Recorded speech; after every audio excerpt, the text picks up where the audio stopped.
안녕하십니까. 혼란한 정치 시사 이슈를 술술 풀어보는 송옥근의 혼술 5월 8일 토요일에 인사드립니다. 민주당의 검찰 출신 국회의원 조홍천 의원이 있습니다. 조홍천 의원 최근에 민주당의 강성 지지 당원들과 문자 문제를 놓고 문자 폭탄 문제를 놓고 열띤 토론을 벌이고 있고 또 본인이 이 문자 폭탄을 당하고 있는 그런 입장이죠. 자, 근데 조홍천 의원은 검찰 출신입니다. 검찰 출신 조홍천. 민주당 조홍천은 윤석열을 어떻게 바라볼까? 자, 조홍천 의원이 최근에 한 방송에서 이런 이야기를 했습니다. 윤석열은 몽골 기병 스타일이다. 몽골 기병은 뭐냐? 이것저것 따지지 않고 빠른 속도로 남김없이 썰어버려서 영토를 확장을 한다. 여기서 영토는 검찰 입장에서 영토는 수사 결과물이죠. 어떤 누구를 어떻게 기소를 하고 이런 겁니다. 그런 수사 결과물을 남긴다. 그런데 이 주변이 황폐화되는 그런 그 문제점이 있다. 이런 이야기를 했습니다. 그러면서 이제 그런 스타일, 몽골 기병 스타일은 정치를 하더라도 누구와 하는 것이 가장 중요하다. 이런 이야기를 했죠. 누구와 하느냐. 그래서 이 윤석열 같은 직진 스타일, 막 휩쓸어버리는 그런 스타일이 정치권에 가면은 상당히 적도 많이 만들고 할 텐데 그것을 조정해주는 사람이 필요하다. 그것이 누가 그것을 할 것인가가 윤석열의 대권 꿈을 실현시킬 수 있느냐 여부를 판가름할 것이다. 그런 취지의 이야기입니다.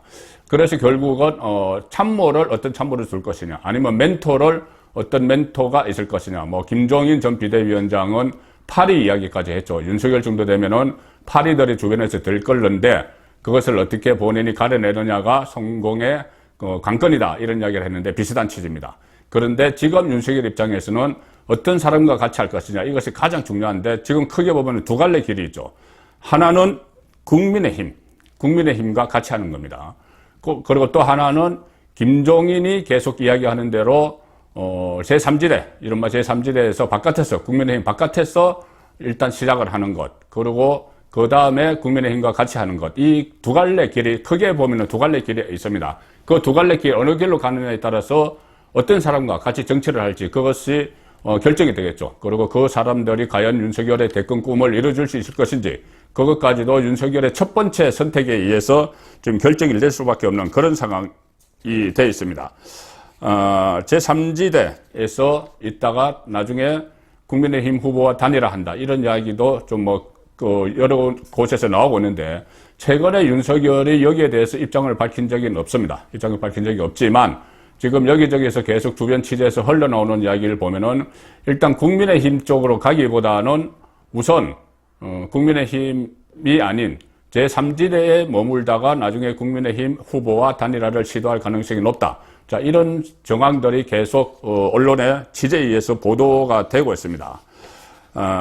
일단 안철수 대표, 국민의당 안철수 대표가 오늘 언론 인터뷰에서 좀 상당히 의미 있는 말을 하나 했습니다. 뭐냐면 안철수 대표는 제가 몇 차례 말씀드렸지만 철석연대, 안철수의 철, 윤석열의 석, 그래서 철석연대를 추진을 할 수 있다. 이런 이야기를 제가 들었는데 안철수는 지금 국민의힘과의 합당을 앞두고 있습니다. 서울시장 후보 단일화 과정에서 약속을 했죠. 그 시기가 문제지 어쨌든 그 약속을 지키지 않을 수가 없는 그런 상황입니다. 그렇게 되면 안철수 입장에서는 또 철수, 간 본다 이런 얘기가 또 나올 수가 있기 때문에 합당을 해야 되는데 자, 합당을 하려면은 이 윤석열과 같이 들어가는 것이 가장 좋은 방법이죠. 그런데 윤석열이 지금 제3지대에서 계속 이 어떤 상황만 살피고 있으니 오늘 안철수가 이런 이야기를 했습니다. 자, 버니 샌더스 상원의원, 미국의 버니 샌더스 상원의원이 있었죠. 무소속이었는데 그때 민주당 경선에 두 차례 참여를 했습니다. 무소속이면서 2016년 그때는 힐러리 클린턴 그리고 작년에는 조 바이든 이렇게 민주당 경선에 이 샌더스가 참여를 해서 돌풍을 일으켰죠. 비록 2위는 했지만은 민주당 당원이 아닌데 민주당 경선에 대선 후보 경선에 참여를 해서 2위를 한 겁니다. 두 번 다. 그렇기 때문에 안철수가 이야기하는 것은 윤석열도 국민의힘에 굳이 입당하지 않더라도 국민의힘이 관리하는 경선에 나가는 방법도 있다. 이 정도까지 이야기했죠. 그러니까 국민의힘이 관리하는 경선이라면 지금 유승민, 홍준표, 원희룡 이런 사람들이 지금 자기 대권 주자로 분류가 되고 있는데 이 사람들과 같이 경선을 하자는 겁니다. 홍준표도 물론 바깥에 있지만은 들어오든 안 들어오든 다 같이 그 일종의 통합 경선을 하자는 이야기죠. 이것은 윤석열 맞춤형, 개방형 경선 이렇게 되겠죠. 자, 만약에 이 경우 같으면은 이 윤석열이 일단 국민의힘 밖에서 있게 되기 때문에 이것도 이런 분위기가 만약에 조성이 된다면 이건 역시 이 윤석열이 삼지대에 있는 그 가능성을 염두에 두고 나오는 그 시나리오입니다. 자, 그리고 윤석열 총장이, 전 총장이 최근에 또 시민단체 대표들과 만났다 이런 보도도 오늘 나왔습니다. 뉴시스가 보도를 했는데 그 시민단체 대표들이 일단 반문재인 성향의 시민단체이기 때문에 윤석열이 이 사람들을 만난 것은 결국은 이 범야권 반문재인 진영의 대선 주자로 나서기 위한 그런 초석 다지기다 이런 분석이 가능한 것이고, 또 하나는 이 그 시민단체 대표들과 만난 자리에서 신당 창당을 언급을 했다 이런 보도가 나왔습니다. 뉴스에서 보도에서. 만약에 그것이 신당 창당이 사실이라면 국민의힘에 가지 않겠다는 이야기죠. 그래서 제3지대에 이것도 머물겠다는 이야기가 되는 것이고, 자, 지금 일단 국민의힘은 전당대회가 있죠. 당대표를 뽑아야 되는데 당대표에 출마하는 당권 주자들은 일단 윤석열 마케팅을 일제히 벌이고 있습니다. 윤석열이 국민의힘에 들어와야 된다. 그래서 본인들이 대선 후보 경선을 관리를 할 거니까 윤석열도 들어와서 경선에 참여해야 된다. 대다수 한 8명의 당권 주자가 있는데 대다수 의견이 그렇습니다.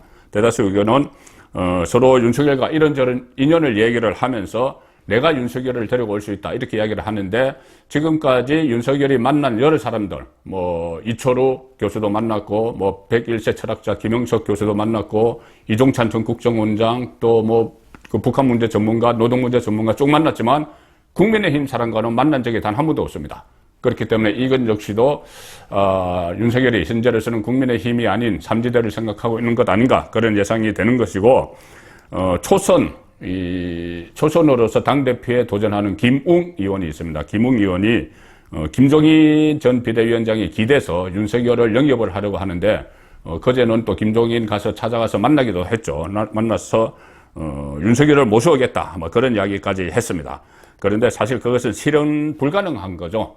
김웅이 초선으로서 지금 당대표 대선 주자 경선을 관리하는 그것을 초선으로서 하기 어렵기 때문에 이것은 현실 불가능한데, 어쨌든 이 국민의힘에서는 윤석열을 데려오기 위해서 안감임을 쓰는데, 자, 김종인은 전혀 딴 생각이죠. 김웅에게 당대표가 되면 개인적으로 도울 수도 있다고 했는데 가능성은 거의 없는 것이고, 지금 김종인은 다른 생각을 계속 하고 있습니다. 일단 윤석열과 국민의힘을 분리시키는데 여기에 초점을 맞추고 있죠. 그래서 본인이 얼마 전까지 당을 이끌어 왔는데 그 당에다 대고 마치던 우물에 침 뱉는 격으로 아싸리 판 정당이다. 그리고 흙탕물이다. 윤석열이 흙탕물에 가면 오리가 된다. 이런 식으로 계속 이 윤석열과 국민의힘을 분리를 시킵니다. 그 김종인의 노림수는 뻔하죠. 본인이 윤석열을 딱 붙잡고 앉아서 정치 세력화를 한 뒤에 나중에 국민의힘과 같이 하는데 거의 국민의힘을 흡수하는 방식으로, 지지율 1위 윤석열을 내세워서 흡수하는 방식으로 해서 본인이 상왕 노릇을 하겠다. 그 의도입니다. 그리고 또 더 나아가면은 윤석열 정권이 들었으면은 바로 내각제 개헌을 해서 초대 내각제 하의 초대 총리가 꿈이다. 그런 이야기도 정가에서 나오고 있죠. 그것의 지렛대로 윤석열을 활용을 하려고 한다. 그런 분석이 가능합니다. 자, 그래서 끊임없이 한 달 이상 윤석열에게 러브콜을 계속 보냈죠. 만나자고 하면 만날 수 있다. 별의 순간이 왔다. 그런 이야기 하면서 내가 만나서 사람 됨됨이를 보고 대권 주작감이라고 하면 키워주겠다. 이런 이야기까지 계속 언론을 통해서 흘리는데 윤석열은 아무 답변도 없었죠. 외면을 했습니다. 그러니 최근에는 지지율이 좀 높다고, 윤석열이 지지율이 좀 높다고 대통령 바로 되는 건 아니다. 지지율 높아도 안 될 수 있다. 이런 이야기를 하면서 약간 언짢아하는 그런 반응을 보이고 있습니다. 내가 윤석열에게 미리 연락하지 않는다. 윤석열에게 매달리지 않는다. 이런 이야기도 했는데, 자, 왜 그런 이야기가 나왔는지 그것도 좀 어느 정도 밝혀졌습니다. 조선일보가 보도를 했죠. 이 김종인과 윤석열 두 사람이 4월 중순에 만나기로 했었는데, 만나기로 어느 정도 잠정적으로 결정이 됐는데 윤석열이 아니다. 조금 더 생각해봐야겠다. 그리고 또 그것을 무산시켰다. 그런 보도가 나왔습니다. 둘 사이에 사실 마크 촉이 전혀 없었다고 보기는 어렵죠.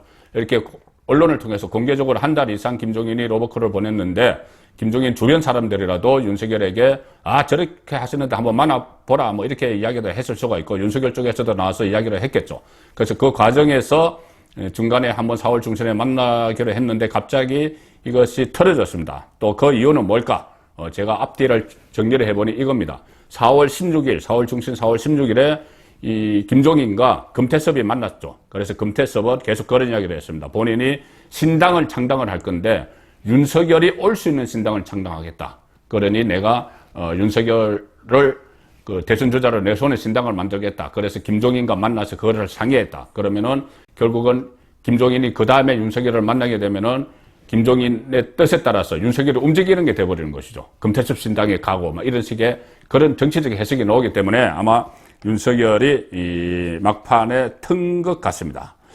자, 그래서 생각 정리할 시간이 필요하다 이렇게 해서 무산을 시켰는데, 자, 그런데 일단 이것은 두 가지로 생각을 할 수가 있죠. 하나는 윤석열이 김종인을 만날 생각을 했다는 것이 사실이라면은, 하나는 첫 번째는 하도 언론을 여기저기 방송 출연할 때마다 그 인터뷰 할 때마다 윤석열에게 만날 수 있다 뭐 이런 이야기를 계속 하니 나이도 한 20살 많은 분이 계속 그러고 있으니 완전히 외면할 수가 없어서 한번 만나기로 했다가 제가 조금 전에 말씀드린 대로 이 4월 중순에 그런 미묘한 움직임이 있었기 때문에 그것을 나중에 취소시켰다. 그런 분석이 하나 가능한 것이고, 또 하나는 정말 혹시 윤석열이 김종인과 함께 할 생각을 어느 정도 가지고 있느냐 이 생각도 할 수 있습니다. 만약에 그 후자의 경우라면은 이건 역시 윤석열이 국민의힘은 당분간 가지 않겠다 이런 생각을 할 수가 하고 있다는 그런 해석이 가능하겠죠.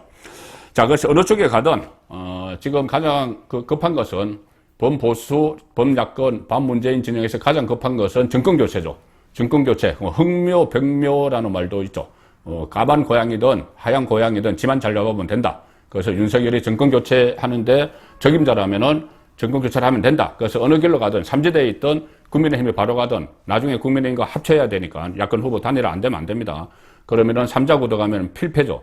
그래서 그 어느 길로 가도 되는데 지금 시점에서는 저는 누차 말씀드렸듯이 국민의힘에 직행을 해야 된다고 보는 입장입니다. 왜 그러냐면은 일단 시간이 없습니다. 대선까지 10개월 남았죠. 10개월 남았고, 자, 국민의힘 후보는 이 11월 10일까지 결정이 됩니다.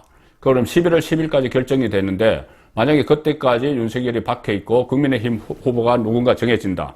가령 뭐 홍준표든 유승민이든 원희룡이든 정해진다. 그래서 그때 윤석열과 단일화를 한다. 윤석열의 그때 지지율이 지금 지지율을 유지할지 장담 못합니다.